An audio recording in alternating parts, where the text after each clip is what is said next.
বইঘরে আপনাকে স্বাগতম। আমাদের আজকের নিবেদন হুমায়ূন আহমেদের বোতল ভূত। আজ চতুর্থ পর্ব। আমাদের আনন্দের এখন আর সীমা নেই। বড় চাচার হাত থেকে মুক্তি পেয়েছি। আনন্দের প্রকাশ কী ধরনের হলে ভালো হবে বুঝতে পারছি না। কি করা যায়? মনির বলল, আমাদের ফুটবল ক্লাব ঠিকঠাক করে একটা ম্যাচ দিয়ে দিলে কেমন হয়? আমি বললাম, অতি উত্তম হয়। আমাদের ফুটবল ক্লাবের নাম হচ্ছে রয়্যাল বেঙ্গল ফুটবল ক্লাব। ২ বছর আগে আমরা ফুটবল ক্লাব শুরু করি। প্রথম বছর আমাদের কোনো বল ছিল না। কি করব, চাঁদা উঠেছে মাত্র ১৮ টাকা। সেই ১৮ টাকায় আমরা একটা ফুটবল পাম্প কিনি। আমাদের কাণ্ড দেখে উরু আপা হেসে বাঁচে না। একটা ছড়া বানিয়ে ফেলল। বল নেই, আছে পাম্পার। শার্ট নেই, আছে জাম্পার। যাই হোক, পরের বছর আমরা ২ নম্বরই একটা বল কিনলাম। পাড়াতে আরও ৩টে ফুটবল ক্লাব আছে, ওদের সঙ্গে ম্যাচ দিলাম। এই শুনে ওরু আপা ঠোঁট উল্টে বলল, এক একজন চামচিকার মতো তোরা ফুটবল খেলবি কি? বাতাস লাগলে উল্টে পড়ে যাস। এক কাজ কর, তোদের ক্লাবের নাম দিয়ে দে দি রয়্যাল চামচিকা ক্লাব। রাগে আমার গা জ্বলে গেল। ভাবলাম এমন খেলা দেখাবো যে উরু আপা টেরা হয়ে যাবে। হলো উল্টোটা, আমরা টেরা হয়ে গেলাম। এক একটা খেলা হয়, আমরা ১০টা ১২টা করে গোল খাই। তবে এবার যাতে এরকম না হয় সে চেষ্টা অবশ্যই করব। আমাদের কাজকর্ম শুরু হয়ে গেল। ম্যাচ দিয়ে দিলাম। বিরাট উত্তেজনা আমাদের মধ্যে। উরু আপা সব শুনে হাসতে হাসতে বললেন, দি রয়্যাল চামচিকা ক্লাব নাকি ম্যাচ দিয়েছে। তোদের লজ্জা শরমও নেই নাকি? আমি বিরক্ত হয়ে বললাম, যখন চ্যাম্পিয়ন হব তখন বুঝবে কাকে বলে চামচিকা ক্লাব। তোরা চ্যাম্পিয়ন হবি? ঘোড়া চালাবে বাইসাইকেল? হ্যাঁ, চালাবো। যদি চ্যাম্পিয়ন হতে পারিস তাহলে আমি আমার মাথার চুল কেটে ফেলবো। সত্যি বলছি। এই বলে মাথা ভর্তি চুল ঝাঁকাতে ঝাঁকাতে উড়ো আপা চলে গেল। আমি একটা দীর্ঘশ্বাস ফেললাম। আমাদের দলটা হচ্ছে সব থেকে খারাপ দল। আমরা যে লাড্ডাগুড্ডা হব এটা চোখ বন্ধ করে বলে দেয়া যায়। নান্টু হচ্ছে আমাদের গোলকিপার। এমনিতে সে চোখে খুব ভালো দেখে, কিন্তু যখন বল গোলের কাছে আসে তখন নাকি সব অন্ধকার হয়ে যায়, চোখে কিচ্ছু দেখে না। আসলেই তাই, বল একদিকে আসে, সে অন্যদিকে ড্রাইভ দেয়। আমাদের ব্যাকে খেলে পরিমল। বল তার পায়ে আসতেই সে হোঁচট খেয়ে পড়ে যায়। কেন এরকম হয় কে জানে। শুকনো খটখটে মাঠ, পা পিছলানোর কোনো কথা নয়, অথচ পরিমলের কাছে বল যেতেই হাত পা ছড়িয়ে পড়ে যাবে। আমরাও একই রকম, শুধু টগর খুব ভালো খেলে। ও হচ্ছে আমাদের স্ট্রাইকার। কোনো মতে ওর কাছে বল পৌঁছে দিলে গোলে বল ঢোকাবেই। একজনের ওপর ভরসা করে কি চ্যাম্পিয়ন হওয়া যায়? যায় না। ফুটবল হলো ১১ জনের খেলা, তবু আমরা মন্দ করলাম না। গ্রিন বয়েজ ক্লাবের সঙ্গে ১ গোলে জিতলাম।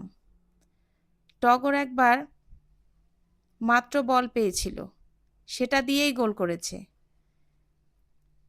অরুণিমা ক্লাবের সঙ্গে ড্র হলো ৪-৪ গোলে। আমাদের দিকের ৪টা গোলই করেছে টগর, এবং আশ্চর্য ব্যাপার, আমরা শেষ পর্যন্ত ফাইনালে উঠে গেলাম। উরু আপার মুখ শুকিয়ে গেল। যদি সত্যি সত্যি জিতে যাই তাহলে মাথা ভর্তি চুল কাটতে হবে। ফাইনাল খেলার দিন শহরে সাজ সাজ রব পড়ে গেল। আমাদের পাড়ায় একজন নেতা আছেন, তিনি শুধু ইলেকশন করেন আর ফেল করেন। তার নাম মতিন সাহেব। তিনি ফাইনাল খেলার দিন ভোরবেলা একটা শিল ঘোষণা দিলেন। সেই সঙ্গে ফাইনাল খেলা যাতে ঠিকমতো হয় সেজন্য ৩০০ টাকা চাঁদা দিলেন। নিজেই মাইকের ব্যবস্থা করে দিলেন। সকাল থেকে রিকশা করে মাইক বাজতে থাকলো।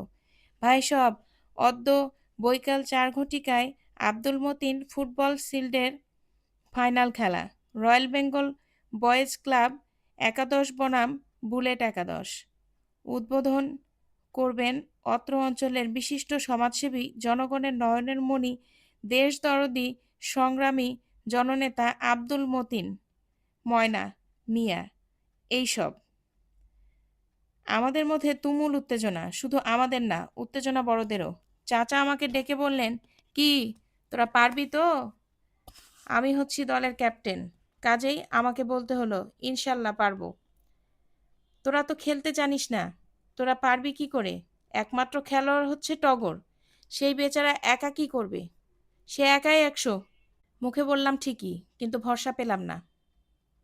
কারণ বুলেট ক্লাব বাইরে থেকে হায়ার করে 3 জন প্লেয়ার এনেছে, এক একজন জোয়ান। এদের একজনের নাম ল্যাংচু, কারণ তার কাজই হচ্ছে ল্যাং মেরে ফেলে দেয়া। সেই ল্যাংও এমন ল্যাং যে প্লেয়ারের পা ভেঙে যায়। ল্যাংচু নাকি এইভাবে এর আগে 3 জনের পা ভেঙে দিয়েছে।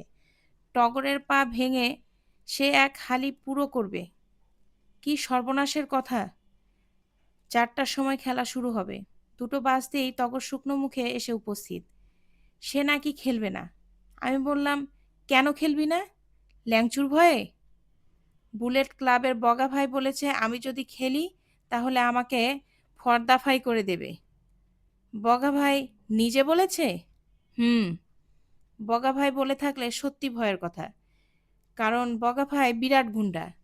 তার এতদিনে ম্যাট্রিক পাশ করে কলেজে পড়া উচিত, কিন্তু সে ফেল করে ক্লাস 8-এ আটকে আছে। কাজের মধ্যে কাজ সে যা করে তা হচ্ছে বিড়ি টানে, খারাপ খারাপ কথা বলে, আর আমাদের মতো অল্প বয়সী ছেলেপুলে দেখলে বিনা কারণে মারধর করে। আমাদের ক্লাসের পুতুল একদিন স্কুল ছুটির পর বাড়ি আসছে, হঠাৎ বগা ভাইয়ের সঙ্গে দেখা। বগা ভাই বললেন, শুনে যায়। পুতুল দেখলো পালানো অসম্ভব, সে এগিয়ে এলো। বগা ভাই বলল, পিঁপড়ার কামড় কেমন জানিস? জানি। হুম, ভালো মতো জানিস না, তবে এখন জানবি। এই বলে লাল পিঁপড়ার একটা বাসা ভেঙে পুতুলের মাথার টুপির মতো পরিয়ে দিল। ভয়াবহ অবস্থা। এই বগা ভয়ের কারণে টগর যে খেলবে না তা তো জানা কথাই। শুধু টগর না, কিছুক্ষণ পর করিম এসেও বলল সেও খেলবে না। করিম সেন্টার ফরওয়ার্ডে খেলে, খুব খারাপ না, টগরের মতো অবশ্যই না, তবুও ভালো। আমি বললাম, তুই খেলবি না কেন? বগা ভাই কিছু বলেছে? না। তাহলে খেলবি না কেন? ইচ্ছে হচ্ছে না তাই খেলবো না।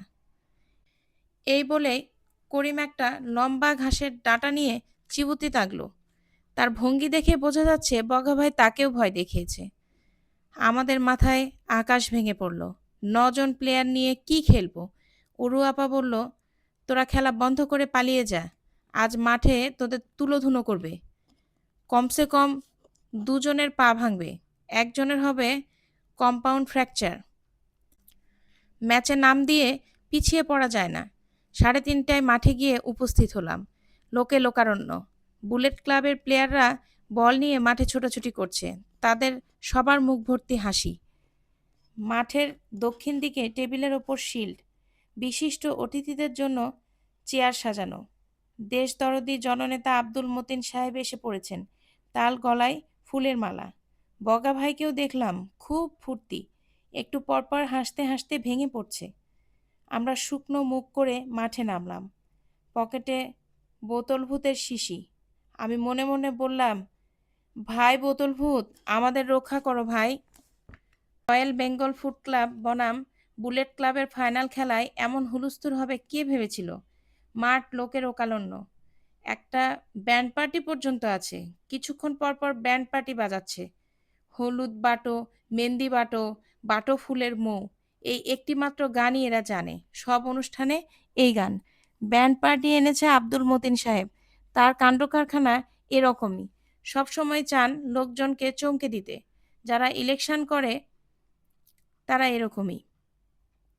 তাদের নাকি এরকমই করতে হয়। কোথাও লোকজন জড়ো হলে একটা ভাষণ দিতে হয়। আজও নিশ্চয় দেবেন। মাইক এসেছে। রোগা একটা ছেলে কিছুক্ষণ পরপর বলছে, hello microphone testing, 1 2 3 4, microphone testing. রোগা ছেলেটি চলে যাবার পর তার চেয়েও আরেকটি রোগা ছেলে এসে মাইকের সামনে দাঁড়ালো। খুব কায়দা করে বলল, জরুরি ঘোষণা, জরুরি ঘোষণা। ভাই সব, একটি বিশেষ ঘোষণা। অত্র অঞ্চলের বিশিষ্ট সমাজসেবী জনগণের নয়নের মণি এ যুগের প্রতিবাদী কণ্ঠ জনাব আব্দুল মতিন ময়না মিয়া এইমাত্র একটি স্বর্ণপদক ঘোষণা করেছেন। আজকের এই ফাইনাল ম্যাচের সেরা ফুটবল খেলোয়াড়ের জন্য এই স্বর্ণপদক। খেলার শেষে এই স্বর্ণপদক দেয়া হবে। ভাই সব, জরুরি ঘোষণা। এই ঘোষণায় বুলেট ক্লাবের সবার মুখে হাসি দেখা গেল। কেনই বা হাসি দেখা যাবে না? শিল্ড, স্বর্ণপদক তো ওরাই পাবে সব। আমরা হাত পা ভেঙে বাড়ি ফিরব। আমরা শুকনো মুখ করে মাঠে নামলাম। ব্যান্ড পার্টি বিপুল উৎসাহ বাজাতে লাগলো। হলুদ বাটো, মেহেন্দি বাটো, বাটো ফুলের মৌ। রেফারি হচ্ছেন আমাদের স্কুলের ড্রিল স্যার অজিতবাবু। খুব রোগা বলে আমরা তার নাম দিয়েছি জীবাণু স্যার। জীবাণু স্যার আমাদের দেখে অবাক হয়ে বললেন, তোরা মাত্র ৯ জন কেন? বাকি ২ জন কই? আমি বললাম, ওরা খেলবে না স্যার। বুলেট ক্লাবের বগা ভাই ভয় দেখিয়েছে, খেলতে নামলে পা ভেঙে দেবে। বলিস কি? সত্যি কথা স্যার, ওদের দলে একজন আছে, নাম ল্যাংচু। ওর কাজই হচ্ছে ল্যাং মারা, ল্যাং মেরে পা ভেঙে ফেলা। বিচিত্র না? ভাঙতেও পারে। সাবধানে খেলবি, খবরদার চার্জ ফার্জ করতে যাবি না। জীবাণু স্যার বাঁশিতে ফু দিলেন। খেলা শুরু হলো। আমি পকেটে হাত দিয়ে কাঁপা কাঁপা গলায় বললাম, ও ভাই, বোতল ভূত, আমাকে বাঁচাও ভাই। কথা শেষ হবার আগেই দেখা গেল বগা ভাই বিদ্যুৎ গতিতে বল নিয়ে আমাদের গোলপোস্টের দিকে যাচ্ছে। বদরুল তাকে আটকাতে গিয়ে উল্টো পড়ে গেল, কারণ লেংচু তাকে পেছন থেকে ল্যাং মেরেছে। গোলপোস্টে আমাদের গোলকিপার নান্টু চোখ বন্ধ করে ফেলেছে, এটাই হচ্ছে তার নিয়ম। বল নিয়ে কেউ গোলপোস্টের দিকে আসতে থাকলেই আপনা আপনিতেই তার চোখ বন্ধ হয়ে যায়। বগা ভাই গোলপোস্টের প্রায় ৬ গজের ভেতর চলে এসেছে। নান্টু চোখ বন্ধ করে মূর্তির মতো দাঁড়িয়ে আছে। ঠিক তখন একটা অঘটন ঘটল। মনে হলো কেউ একজন যেন প্রচণ্ড একটা চড় বসিয়ে দিয়েছে বগা ভাইয়ের গালে। বগা ভাই থমকে দাঁড়িয়ে অবাক হয়ে চারিদিকে তাকাতে লাগলো। তার পায়ে বল, অথচ সে শট দিচ্ছে না। মাঠে তুমুল হইচল। কিক দাও, কিক দাও। হাবার মতো দাঁড়িয়ে আছো কেন? কিক দাও। বগা ভাই নিজেকে সামলে নিয়ে প্রচণ্ড কিক দিল। আশ্চর্যের ব্যাপার, প্রচণ্ড কিকের পরও বলের অবস্থান তেমন কোনো পরিবর্তন হলো না। বলটা যেন নিতান্তই অনিচ্ছায় গড়িয়ে যাচ্ছে। একসময় নান্টুর পায়ের কাছে বলটা ব্রেক কষে দাঁড়িয়ে পড়ল। সেই দাঁড়িয়ে থাকা বলের ওপর নান্টু বাঘের মতো ঝাঁপিয়ে পড়ে এমন ভঙ্গি করতে লাগলো যেন সে বুলেটের মতো গতির বলকে অপূর্ব কায়দায় আটকেছে। মজা আরও জমল। বুলেট ক্লাবের যে কোনো প্লেয়ার বল নিয়ে এগিয়ে এলেই অদৃশ্য কে যেন চড় বসিয়ে দেয়। ল্যাংচু হতভম্ব, কারণ কিছুক্ষণ পরপর সে চড় খাচ্ছে। একবার দেখা গেল সে কোমরে হাত দিয়ে খিলখিল করে হাসছে। হাসি আর থামেই না। মাঠের সবাই হতভম্ব। ড্রিল স্যার অবাক হয়ে বললেন, এই ছেলে, তুমি এরকম করছো কেন? হাসছো কেন? ল্যাংচু করুণ মুখে বলল, কি করব স্যার বলুন। কে যেন কাতুকুতু দিচ্ছে। কাতুকুতু দিচ্ছে মানে? কি বলছো তুমি? সত্যি দিচ্ছে স্যার। হি হি হি হি, হো হো হো, হি হি, হিক হিক হিক। হাসতে হাসতে ল্যাংচু গড়িয়ে পড়ল। অদ্ভুত কাণ্ড। ওরা বলে কিক করলে বল নড়ে না, যেন পাথরের বল। বুলেট দলের ক্যাপ্টেন হচ্ছে মুস্তাক। সে একবার বলে কিক করে উফ বলে চেঁচিয়ে উঠল। ড্রিল স্যার বললেন, কি হয়েছে?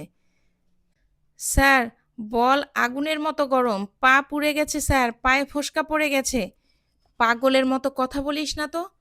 বল গরম মানে? আপনি হাতে নিয়ে দেখুন স্যার। ড্রিল স্যার বল হাতে নিয়ে বললেন, বল যেরকম সেই রকমই তো আছে। কি বলছিস তোরা? হাফ টাইমের ১০ মিনিট আগে আমরা একটা গোল করে ফেললাম।